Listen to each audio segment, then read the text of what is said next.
오늘은 말씀 제목 한번 읽어볼까요? 네, 말의 권세입니다. 말의 권세. 참 사람이 이 말을 할 수 있다는 거, 이게 참 축복이죠. 이 사람이 말을 못한다고 생각해 보세요. 얼마나 답답할까요? 그렇죠? 이 말로 이렇게 소통이 되는 거, 이 말로 소통이 안 되면 이 몸짓으로 해야 되는데, 그러면 얼마나 힘들고 어렵고, 이 말이라는 게 참 하나님께서 우리에게 이 언어, 말을 주신 것이 얼마나 큰 축복이고 은혜인지. 말로 수다를 막 떨면 속이 시원해지고, 그렇죠?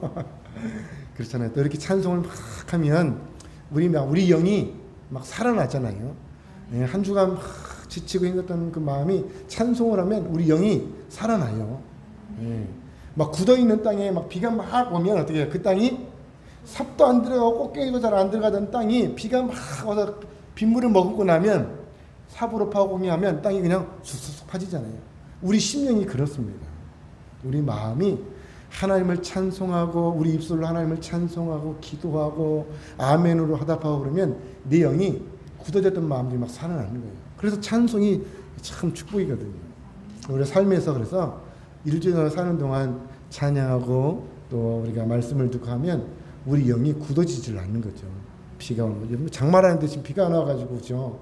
좀 위쪽 지방은 그래도 비가 좀 제법 많이 온 것 같은데 우리 이쪽은 비가 안 와서 그냥 후닥지근하니 올 듯 말 듯 그러니까 보니까 차도 막 빗방울 좀 떨어지고 말아서 막 얼룩 생기고 지저분하고 후덕지근히 덥고 그래요. 여러분, 사람이 인생을 살아가는 원동력이 어디에 있을까? 김인희 사님은 인생을 살아가는 원동력이 어디서 나오세요? 우리 박윤주 집사님, 우리 박 권사님, 우리 장로님, 우리 문정아 집사님, 제가 앞줄에 앉아 계신 분들만 질문을 던졌어요. 저 제일 뒤에 계신 우리 이정혜 권사님, 어떠세요? 우리 성도님들 모두 다 인생을 살아가는 원동력, 뭐 여러 가지가 있을 것 같아요. 여러 가지. 삶을 살아야 할 그런 이유, 또 삶을 살아가게 하는 힘, 여러 가지 조건이 있겠죠. 여러 원인들이. 그런데 오늘 주제가 뭘까요? 말이에요, 말. 여러분, 실상 우리가 삶을 살아가는데 말 때문에 삶을 살아가는 힘을 얻을 때가 많거든요. 그렇죠? 말 한마디 때문에. 또 때로는 말 한마디 때문에 인생에 절망이 찾아와서 인생을 포기하는 사람도 있어요. 때로는 우리 안타까운 일이지만 학교에서나 학생들 학교 폭력 그러잖아요. 친구들이 말로 막 아이들을 공격할 때 그건 뭔 얘기고, 때로는 직장에서 막 언어 폭력으로 그렇죠. 직장 생활이 너무 괴로워서 그런 일들이 심심찮게 우리 사이에 일어나고 있고 우리 주변에서 일어나고 뉴스에도 많이 나오잖아요. 말 한마디 때문에. 말 한마디 때문에 가정에 다툼이 벌어지고 살인이 나고, 말 한마디 때문에 인생을 포기하려고 하다가 말 한마디가 그런 나를 살려내요. 그런 나를 실패자에서 성공자로 변화시켜줘요. 이 말의 권세라고 하는 것이 얼마나 큰지, 말 때문에 인생을 포기하려고 하던 그 말이 내 인생을 살아가게 하는 원동력이 되는 거예요. 열심히 살아보려고 했는데 그 말 한마디가 내 인생의 비수가 되어서 삶을 포기해버리는 그런 삶을 살아가는 삶도 있다라는 것입니다. 우리 성도님들이 지금 여기까지 삶을 살아온 동안에 여러분 안에 남아있는 말들이 있거든요. 내 가슴에 새겨져 있는 말들이 있어요.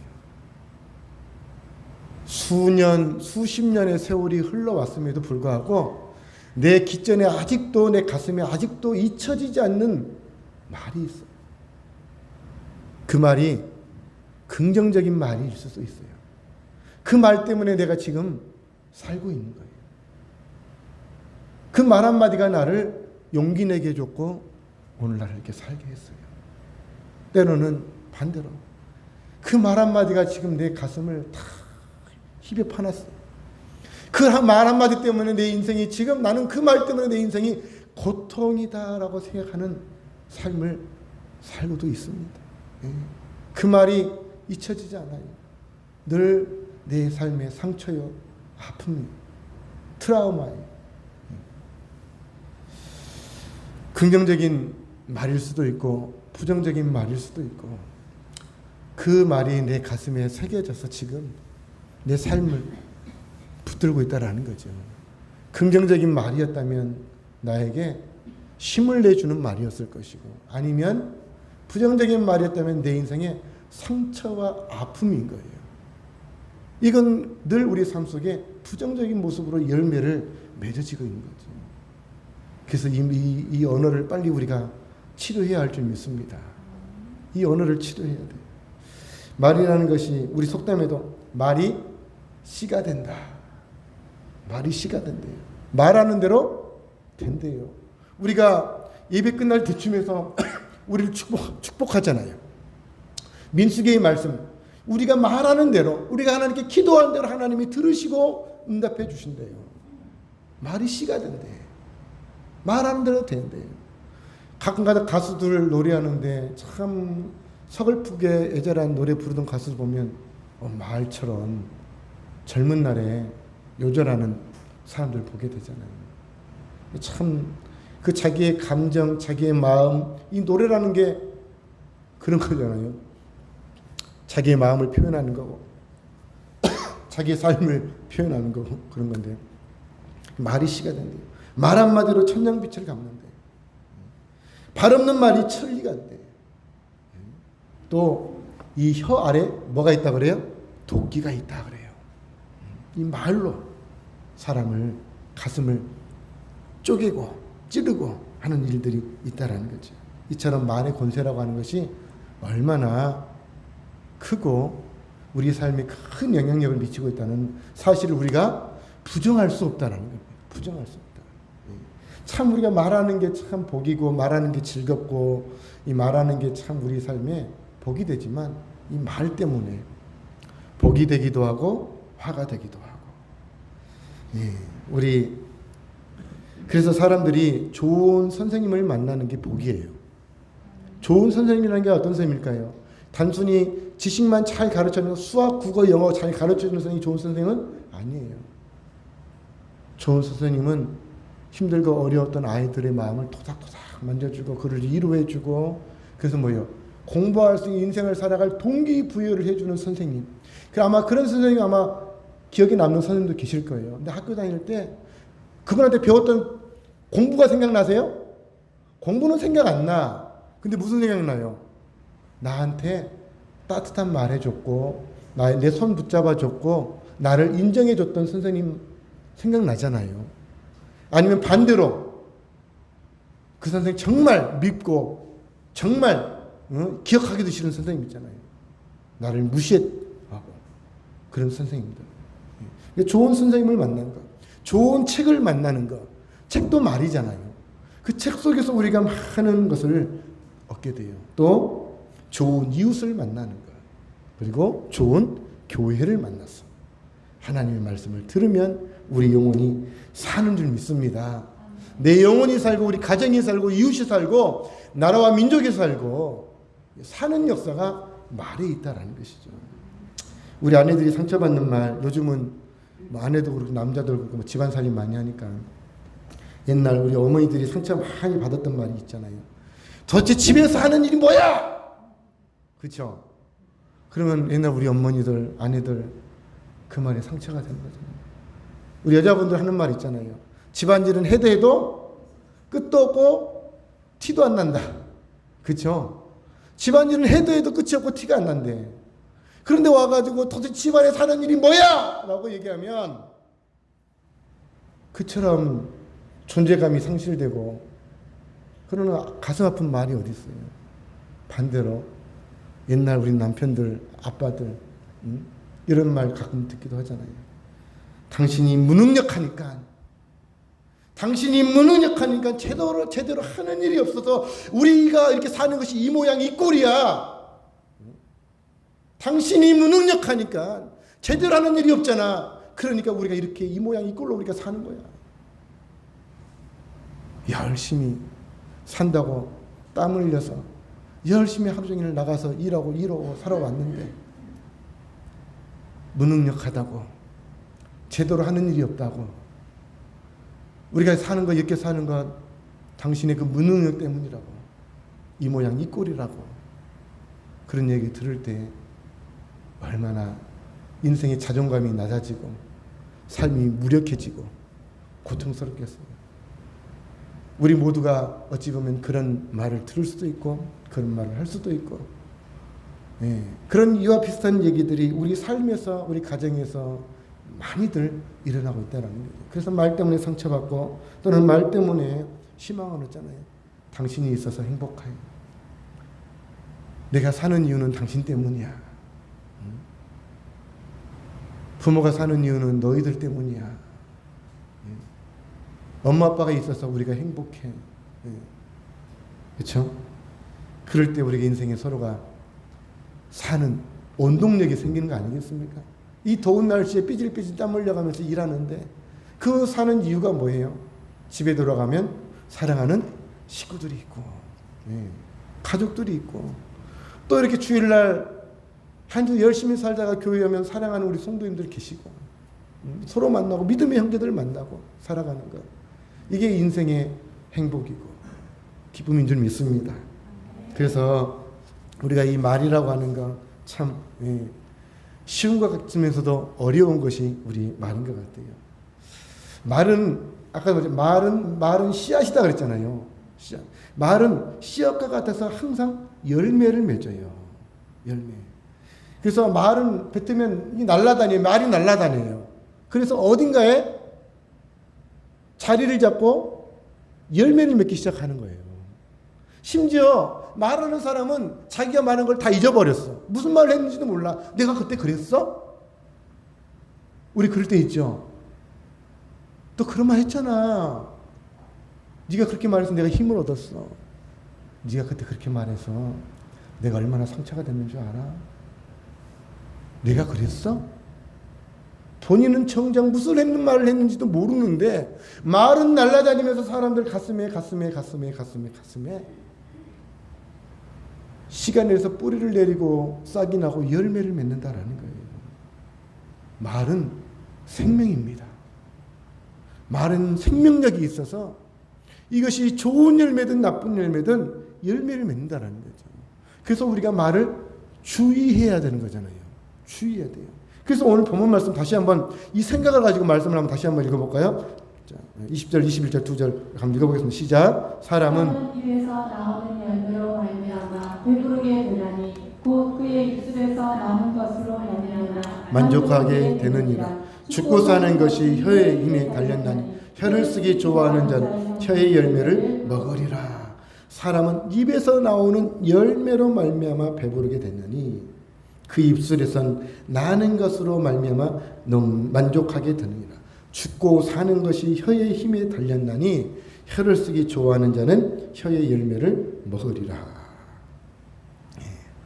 말의 힘이라는 게 엄청난 것임을 우리에게 오늘 이 잠언 지혜자를 통해서 우리에게 말씀해 주고 있습니다. 사도 바울은 우리에게 이 말이 얼마나 소중하기 때문에 우리에게 이렇게 권면합니다. 에베소서 4장 25, 26절 읽습니다. 그런즉 거짓을 버리고 각각 그 이웃과 더불어 참된 것을 말하라. 이는 우리가 서로 지체가 됩니다. 무릇 더러운 말을 너희 입 밖에도 내지 말고 오직 덕을 세우는데 소용되는 대로 선한 말을 하여 듣는 자들에게 은혜를 끼치가라. 그런즉 거짓을 버리고 이웃과 더불어 뭐래요? 참된 것을 말하래요. 참된 것. 29절에 보니까 무릇 더러운 말은 너 입 밖에도 내지 말래. 오직 덕을 세우는데 필요한 대로 선한 말을 하여 듣는 자들에게 은혜를 서로 끼치게 하라. 거짓을 버리래요. 참된 것을 말하래요. 오늘 우리의 말이 참된 것을 말할 수 있기를 축복합니다. 은혜를 끼치는 말할 수 있기를 축복합니다. 자, 그 뒤에 5장 에베소서 5장 4절도 한번 읽어볼까요? 5장 41절 시작. 누추함과 어리석은 말이나 희롱의 말이 마땅하지 아니하니 오히려 감사하는 말을 하라. 누추한 말이 뭘까요? 다른 성경에 보니까 추잡한 말, 더러운 말, 그리고 어리석은 희롱의 말, 상스러운 말이요. 희롱의 말은 상스러운 말, 유치한 농담. 우리가 참 하다 보면 이게 좀 유치한 농담도 많이 할 때도 있고, 때로는 사람은 상스러운 농담, 성적 농담 이런 거 참 많이 하거든요. 근데 그런 말은 마땅치 않대요. 오히려 우리 입에서는 뭐가 나와야 된다고요? 감사, 서로에 대한 감사, 서로를 세워주고, 그러니까 추잡하고 더러운 말, 어리석은 말 그런 말이 아니라 서로를 칭찬하는 말, 서로를 세워주는 말, 이런 말을 하라는 것이죠. 이것이 우리 주님께서 우리에게 주시는 명령인 줄 믿습니다. 명령. 그래서 좋은 말, 귀한 말을 우리 가족들에게 사용한다면 우리 가족들이 힘이 나겠죠. 우리가 서로가 덕스러운 말, 너그러운 말, 자상한 말을 우리 교회 성도들 가운데 함께 나눈다면 이 교회 공동체가 얼마나 아름다운 기쁨의 공동체, 교회에 오면 힘을 느껴요. 세상에서 늘 듣는 소리가 상스러운 말, 거짓의 말, 늘 사람들 간에 그런 피곤한 말을 듣다가 교회 와서 함께 덕을 나누고 서로를 칭찬하고 서로를 세워주고 위로해주는 말이 있다면 우리가 교회에 와서 위로받고 힘을 얻는 그런 공동체가 되어질 줄 믿습니다. 그런 말이 있는 곳. 이래서 우리 사람이 하는 말이 이처럼 능력이 있다라는 거죠. 아까도 말씀드렸지만 말은 씨라 그랬는데 그 말이 씨가 돼서 열매를 맺는 거죠. 그래서 우리는 좋은 씨를 뿌려야 할 줄 믿습니다. 좋은 씨. 내 입에서 나오는 말이 씨라는 얘기예요. 씨. 그래서 좋은 씨를 뿌려야 돼요. 그런데 여러분 보세요. 사람의 말도 이처럼 힘이 있잖아요. 힘이. 제가 여러분 강단에 올라와서 여러분에게 우리 성도님들에게 부정적인 말로 신앙생활 이따위로 하실 겁니까? 여러분 하나님이 여러분에게 저주를 퍼부을 겁니다. 그러면 여러분 교회 와서 신앙생활 잘 못하면 안 되잖아요. 그 말이 틀린 말은 아니죠. 틀린 말 아니죠. 그렇게 해가지고 여러분 하나님의 은혜를 받고 그렇게 해가지고 여러분이 정말 믿음을 지킬 수 있고 여러분 구원받을 수 있겠어요? 그런데 언어적 표현이 부정적인 표현으로 여러분 그렇게 믿어가지고 여러분 예수 믿겠습니까? 그따위로 믿어가지고 여러분 신앙생활 할 수 있어요? 그래가지고 여러분 구원받을 수 있겠습니까? 저주를 받습니다. 틀린 말은 아니지만 얼마나 가슴이 힘들까. 막 가슴이 막 철렁철렁 주저앉는 거 아니에요? 그런데 여러분 하나님은 여러분을 사랑하십니다. 하나님은 여러분에게 은혜를 주기를 원하십니다. 하나님이 여러분에게 힘 주시기를 원하십니다. 비록 힘들고 어렵지만 더 힘을 내시기 바랍니다. 믿음의 힘을 내시길 바랍니다. 하나님이 여러분을 지켜주기를 원하십니다. 우리는 할 수 있습니다. 우리가 믿음의 말로 선포한다면 우리가 그 말로 도전을 받고 위로를 받을 수 있잖아요. 인간의 말도 이렇게 힘이 있는데 하물며 하나님의 말씀은 얼마나 권세가 있겠냐라는 거예요. 사람의 말 때문에도 우리가 마음이 천국과 지옥을 왔다 갔다 하는데 여러분 하나님의 말씀은 어떤 말씀이에요? 전능하신 하나님의 말씀이잖아요. 천지를 지으신 말씀. 하나님이 세상을 무엇으로 만드셨어요? 말씀으로 지으셨잖아요. 말씀으로 지으실 만큼 하나님의 말씀에는 권세가 있다는 것입니다. 그래서 우리는 사람의 말로도 참 우리의 마음이 왔다 갔다 하는데 그 하나님의 말씀이 우리에게 얼마나 큰 힘이 되고 능력이 되고 그 말에 권세가 있기 때문에 그 말씀을 붙들면 우리가 삶이 축복이 되는 줄 믿습니다. 주님의 말씀이 내게 심겨지고 주님의 말씀이 내 안에서 열매를 맺는다면 얼마나 큰 축복이겠어요. 아이들이 하는 말로 아빠 엄마 내가 나중에 크면 자동차 사줄게, 집 사줄게, 엄마 아빠 갖고 싶은 거 다 해줄게. 커봐라 해주나. 말뿐인 걸 알면서도 부모는 그 말에 기뻐요. 그리고 작지만 희망도 가져봐요. 왜? 저 아이들이 잘 돼서 그렇게 해줄 거야. 그런 희망이 있는 거잖아요. 그 말이 90%는 거짓말, 이건 뭐 그냥 하는 말인지 알지만 그래도 그 듣는 말이 기뻐. 그리고 그 말에 대한 작은 희망도 가져봐. 근데 하나님만이 전능하신 하나님, 나를 지으시고 세상 모든 걸 창조하신 하나님이 오늘 우리에게 주시는 말씀이 권세가 있는 줄 믿습니다. 그 말씀은 절대로 땅에 떨어지는 법이 없습니다. 그 말씀은 반드시 이루어지는 줄 믿습니다. 아멘. 아멘. 목소리가 너무 적어요. 안 믿어요? 안 믿어요? 안 믿겨지지 않습니까? 하나님 말씀이 안 믿어집니까? 믿어지십니까? 네, 그러면 아멘 크게 하세요. 마스크 쓰고 계시니까 여러분이 아멘 해도 제가 잘 모른단 말이에요. 크게 소리를 쳐 주셔야 아는 거지.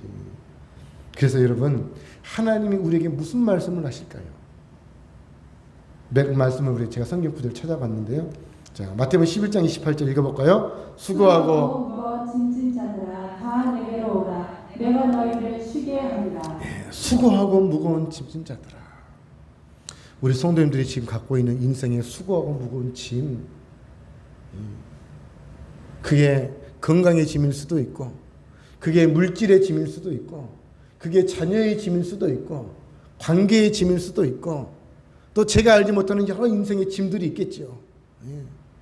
여러분이 힘들어하고 벅차하고 정말 어려워하는 그 짐, 오늘 주님이 우리에게 뭐라고 말씀하세요? 수고하고 무거운 짐진 자들아 다 내게로 오라. 오라.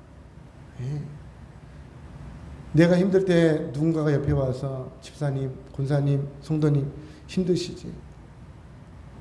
힘내요. 내가 밥 한번 사줄까? 우리 밥 한번 먹자. 함께 같이 손만 잡아줘도 우리가 큰 위로를 얻는데 하나님이 오늘 내게로 오래요. 주님이 우리에게 그 무거운 짐으로부터 자유를 주시겠다는 거예요. 쉼을 주시겠대요. 여러분, 이 말씀이 우리 가슴에 새겨지시길 축복합니다. 수고하고 무거운 짐진 자들아 다 어떻게 하라고요? 주님께 나오세요. 여러분의 마음의 짐을 가지고 주님께 나오세요. 말씀을 믿으세요. 말씀을 믿고 주님 옆에 나오세요. 마음의 짐을 가지고 술집으로 가지 말고, 마음의 짐을 가지고 사람들 찾아가서 그냥 핫소연하지 말고, 마음의 짐을 가지고 저 바닷가 가지고 엉뚱한 생각하지 말고,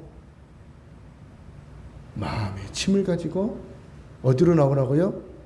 주님께 나오세요. 말씀을 믿으세요. 주님이 우리에게 쉼을 주신대. 아멘. 이사야 41장 10절 읽습니다. 시작. 두려워하지 말라. 내가 너와 함께함이라. 놀라지 말라. 나는 내 하나님이 됨이라. 내가 너를 굳세게 하리라. 참으로 너를 도와주리라. 참으로 나의 의로운 오른손으로 너를 붙들리라. 하나님이 말씀합니다. 하나님이 말씀하십니다. 하나님이 말씀하십니다. 나에게 말씀하십니다. 뭐라고 말씀하세요? 두려워하지 말래요. 나와 함께 해주시겠대요. 놀라지 말래요. 내 하나님이 되어주시겠대요. 우리를 굳세게 해주시겠대요. 나를 도와주시겠대요. 하나님의 그 권능의 손으로 나를 붙들어 주시겠대요. 예. 우리 지금 자녀들 기말고사, 하원아, 유나, 지금 우리 대학생들은 다 시험 끝났지? 시험 중에 있잖아, 그치? 두려워하지 말래. 염려하지 말래. 하나님 붙들어. 하나님을 의지하고 하나님께 지혜를 구하고. 두려운다고 해서 되는 게 아니거든. 우리 성도님들 마찬가지지. 인생에 대한 두려움, 염려 걱정하지 마시고 하나님 말씀을 믿으세요. 믿으세요. 이 말씀을 누구에게 주는 걸까요? 나에게 주시는 거잖아요. 나에게. 두려워하지 말래요. 놀라지 말래요. 우리를 굳세게 해주신대요. 우리의 의로운 오른손 나를 붙들어 주신대요. 얼마나 하나님의 능력의 말씀이고 위로의 말씀이고 우리에게 도전이 되는 말씀입니다. 또 여러분, 이 말씀은 어떨까요? 요한복음 14장 1절 읽어볼까요? 너희는 마음에 근심하지 말라. 하나님을 믿으니 또 나를 믿으라. 너희는 마음에 근심하지 말래요. 걱정하지 마. 엄마 아빠가 해줄게. 예. 걱정하지 말라고. 네가 걱정 안 해도 돼. 엄마 아빠 있잖아. 엄마 아빠 믿고 따라와. 엄마 아빠 해줄 테니까. 예. 부모들도 그렇게 얘기하거든요. 예. 근데 전능하신 하나님이 나에게 뭐라고 말씀하세요? 근심하지 말래요. 여러분 그 근심을 하나님께 맡기시길 바랍니다. 하나님을 믿으니 또 나를 믿으라. 예수 그리스도를 믿으시길 바랍니다. 예수 이름으로 기도하시길 바랍니다. 근심하지 말래요, 여러분. 왜 우리가 하나님이 나에게 말씀해 주는데도 우리가 근심합니까? 못 믿으니까 그렇잖아요. 못 믿으니까. 예레미야 29장 11절도 읽어볼까요? 시작. 여호와의 말씀이라 너희를 향한 나의 생각을 내가 아나니 평안이요 재앙이 아니라 너희에게 미래와 희망을 주는 것이다. 여호와의 말씀이니라. 누구의 말이라고요? 여호와의 말. 하나님의 말씀. 내 하나님, 나의 하나님. 누구의 하나님이요? 나의 하나님. 내가 믿는 하나님, 나를 구원하시는 하나님. 그 하나님이 내게 말씀합니다. 나를 향한, 너희를 향한, 나를 향한 나의 하나님의 생각은 평안이요 재앙이 아니래요. 오늘 여러분의 삶에 힘듦이 있습니까? 이것이 재앙처럼 느껴지십니까? 아니요. 하나님은 그 어려움을 변화시켜서 축복이 되게 해주실 줄 믿습니다. 그 어려움이 마음의 근심이 두려움을 변화시켜서 우리에게 평안과 축복을 바꿔주실 줄 믿습니다. 그러니 너희는 두려워하지 말고 내게 나오라. 내게 나오라. 내 말을 믿으라. 내 손을 붙잡으라. 오늘 주님이 이렇게 말씀하신 줄 믿습니다. 얼마나 힘이 됩니까? 얼마나 힘이 됩니까? 하나님께서 오늘 나에게, 누구에게요? 나에게 주시는 말씀이에요. 아멘. 아멘. 나에게 주는 말씀이잖아요. 그냥 우리에게 주는 게 아니에요. 나에게 주는 거예요. 오늘 나에게. 그러니 얼마나 힘이 됩니까? 이 말씀이 내 가슴에 씨앗이 되기를 원합니다. 씨앗이 되기를 원합니다. 말씀이 내 가슴에 심겨지기를 원합니다. 내 말씀에 새겨지기를 원합니다. 그러면 심겨지기만 하면 어때요? 씨앗이 심겨지면 역사가 일어납니다. 역사가. 우리 마당에도 보니까요, 지금 덩쿨나무가 우리 오지사님 갖다 심어놨나요? 그렇죠? 덩쿨나무 얼마나 잘 자라는, 제가 하던 그 가지치기, 그 테두리 몇 가지치거든요. 이렇게 막 나오니까. 또 꽃나무를 심어놨더니 저게 겨울에 춥지도 않고 보니까 들꽃처럼. 마당 보셨나요? 그 빨간 꽃도 피어있고, 그렇죠? 피어있고 막 씨만 뿌려놓으니까 지가 자라네. 네. 자라기만 합니까? 열매가 맺히거든요. 사람의 말이 지금도 여러분의 가슴에 아픔이 되어 비수가 되어서 아직도 내 인생에 상처가 되어서 인생의 쓴물이 되어서 내 인생을 고통스럽게 하는데, 사람의 말도 하나님이 오늘 우리에게 그 인생의 아픔을 다 씻어주겠다래요. 그 아픔으로부터 우리를 고쳐주시겠대요. 그 인생의 어려움으로부터 우리를 회복시켜 주시겠대요. 그렇게 말씀해 주십니다. 그 말씀을 가슴에 붙잡으시기를 바랍니다. 그러면 역사가 일어날 줄 믿습니다. 그래서 이제 우리가 해야 할 일이 있거든요. 말. 이제 하나님의 말씀을, 내 말씀, 하나님의 말씀을 내가 받았어요. 말이라는 게 소통이잖아요. 주고받는 거잖아요. 하나님이 내게 말씀하십니다. 수고 무거운 짐자 다 내게로 오라. 두려워하지 말라, 염려하지 말라. 내가 너희 하나님이 되리라. 이렇게 하나님 우리에게 말씀해 주셨다면 이제 어떻게 해야 될까요? 나도 하나님 앞에 말을 해야지요. 하나님 말을 해야지요. 그렇죠? 우리도 말을 해야 되지 않겠습니까? 반응이 있어야죠. 하나님께서 우리에게 하나님께 말할 수 있는 권세를 주신 줄 믿습니다. 하나님께 말할 수 있는 자격을 주신 거예요. 감히 우리에게 하나님께 말할 수 있는, 고기도 못 들을 판인데 하나님을 바라볼 수 있고 내 눈을 들어 나를 바라보라. 눈을 들어 하나님을 바라보래요. 감히 우리에게 하나님을 바라볼 뿐 아니라 내 입을 넓게 열어 내게 부르짖으라. 얼마나 큰 축복입니까? 하나님께 말할 수 있는 것. 그래서 하나님은 우리에게 하나님을 향해 말할 수 있는 힘을 주신 것이에요. 우리가 어떤 말을 할까요? 어떤 말? 히브리서 13장 15절 읽어볼까요? 시작. 그러므로 우리는 예수로 말미암아 항상 찬송의 제사를 하나님께 드리자. 이는 그 이름을 정하는 입술의 열매니라. 아멘. 우리가 해야 할 말이 있어요. 하나님을 뭐 해야 돼요? 찬송해야 돼. 하나님을 높이는 말을 해야 돼요. 하나님을 높이는 말. 하나님이 나의 하나님이 되어주시니 감사합니다. 하나님이 내 안에 있는 두려움을 이기게 해주시니 감사합니다. 하나님을 알게 해주시고 믿게 해주시니 감사합니다. 이 찬송의 고백이 주님의 이름을 증언하는 거래요. 에베소서 1장 3절 읽어볼까요? 찬송하리로다. 하나님과 우리 주 예수 그리스도의 아버지께서 그리스도 안에서 하늘에 속한 모든 신령한 복을 우리에게 주시되. 여러분, 기도의 5손가락이 있어요. 기도의 5손가락. 기도를 얘기할 때 이 5손가락을 갖고 비유를 해요. 어떻게 기도해야 되니? 첫 번째 기도가 뭐예요? 감사, 찬송이에요. 찬송. 기도를 어떻게 하라고 그래요? 감사, 찬송을 하는 거예요. 두 번째가 뭐죠? 회개 기도. 세 번째는 뭐예요? 중보 기도. 네 번째는 자기 간구. 다섯 번째는 예수의 이름으로 기도합니다. 첫 번째가 하나님을 높여드리는 찬송이에요. 우리가 하는 말에 가장 먼저 우리 입술에서 나와야 할 게 뭐예요? 하나님을 찬송하는 거예요. 찬송. 하나님을 찬송할 때 기적이 있습니다. 하나님을 찬양하는 자에게, 하나님을 예배하는 자에게, 하나님을 높이는 자에게 하나님이 응답해 주십니다. 하나님을 예배할 때 여러분 안에 있는 인생의 쓴물이 쫙 빠져나가게 돼 있어요. 여러분, 하나님을 찬송하면 여러분 안에 상처와 아픔들이 다 씻겨나가지게 되어 있습니다. 하나님을 높여드려 보세요. 높여드려 보세요. 그러면 삶의 모든 것이 질서가 무질서, 내 인생에 무질서했던 것들이 질서가 잡히게 되어 있습니다. 이게 놀라운 비밀이에요.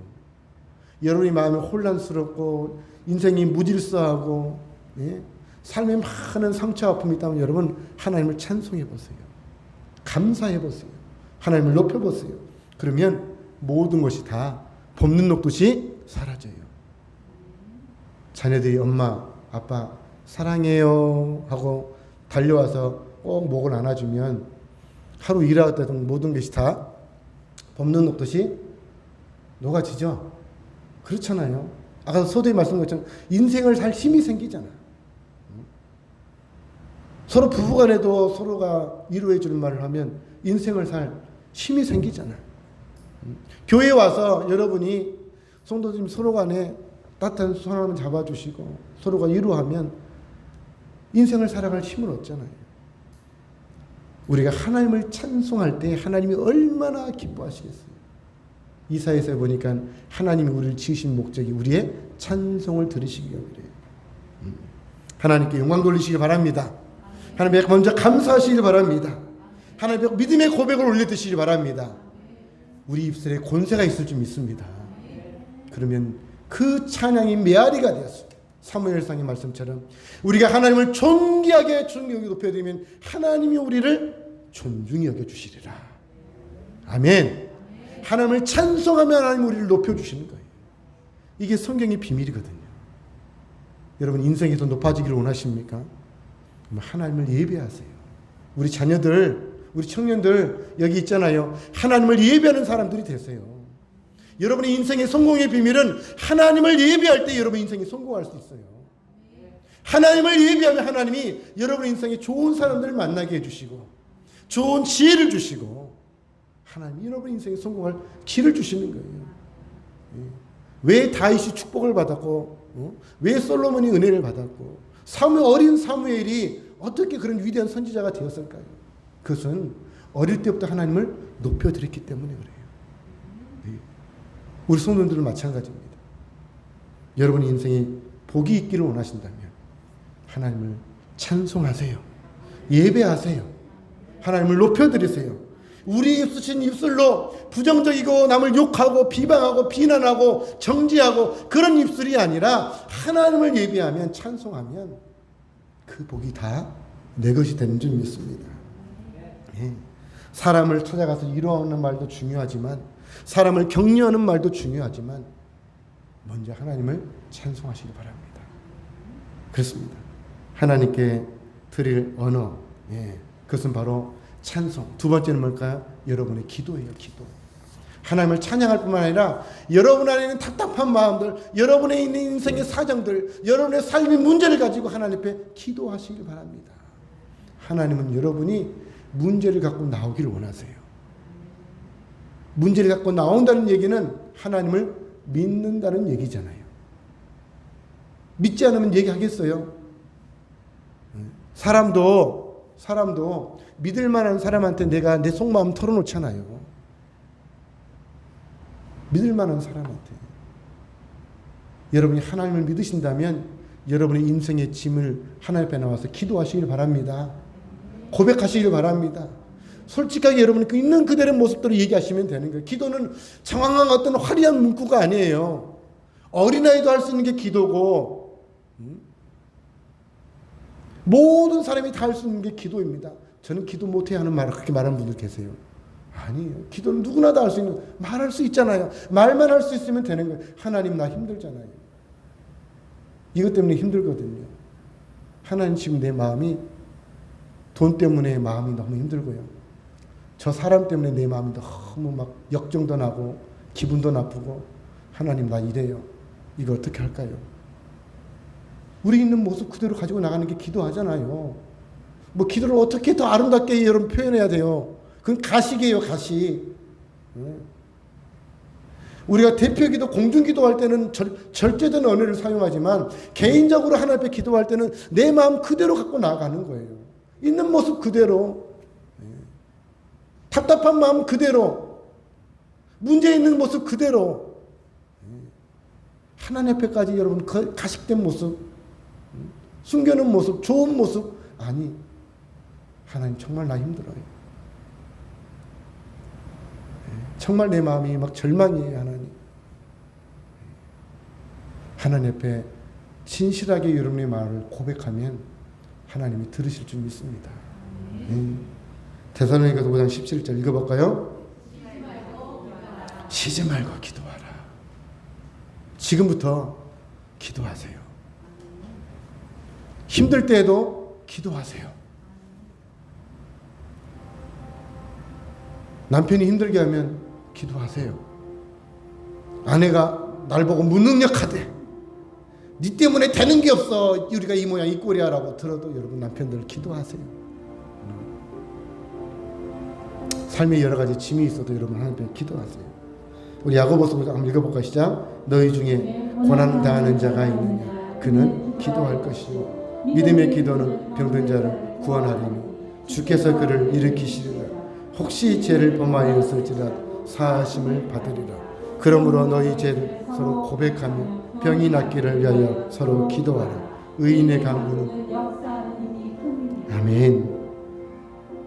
오늘 우리에게 기도할 것을 당부하십니다.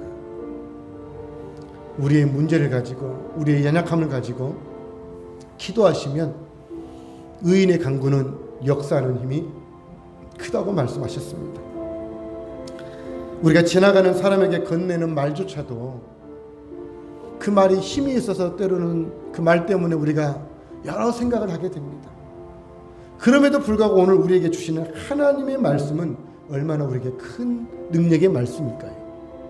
그리고 우리가 하나님께 올려드리는, 오늘 드려지는 이 예배 속에 있는 우리의 믿음의 고백들, 찬송들, 말씀 앞에 우리가 아멘으로 응답하는 이 말의 권세가 있는 줄 믿습니다. 여러분, 소망의 말, 믿음의 말, 사랑의 말, 이것은 내 영혼을 살리는 말이에요. 이제 우리가 말의 권세가 있음을 믿고, 또 하나님의 말씀이 권세가 있음을 믿고, 또 우리가 고백하고 하나님께 기도하는 이 기도의 말이 권세가 있으심을 믿으시고, 여러분 하나님을 더 의지하시고 하나님 말씀을 들으시길 바랍니다. 먼저는 말씀을 잘 들으세요. 그 말씀이 나를 살리는 말이기 때문에, 그리고 여러분의 입술을 이제 세상의 언어가 아닌 하나님 앞에 여러분 믿음의 언어를 가지고 하나님 앞에 답답한 말, 사람에게 가서 하소연하고 사람에게 욕을 하면 그건 부정의 언어가 돼요. 그러나 하나님 앞에 나와서 힘들고 어려운 말, 그 힘든 말을 하나님 앞에 올려드리면 그게 기도가 되는 거예요. 그 기도는 변화를 일으킵니다. 기적을 일으킵니다. 여러분, 하나님 말씀을 또 내 말을 하나님께로 올려드릴 수 있기를 주의 이름으로 축복합니다. 우리 시간에 찬양할까요? 마음이 상한 자를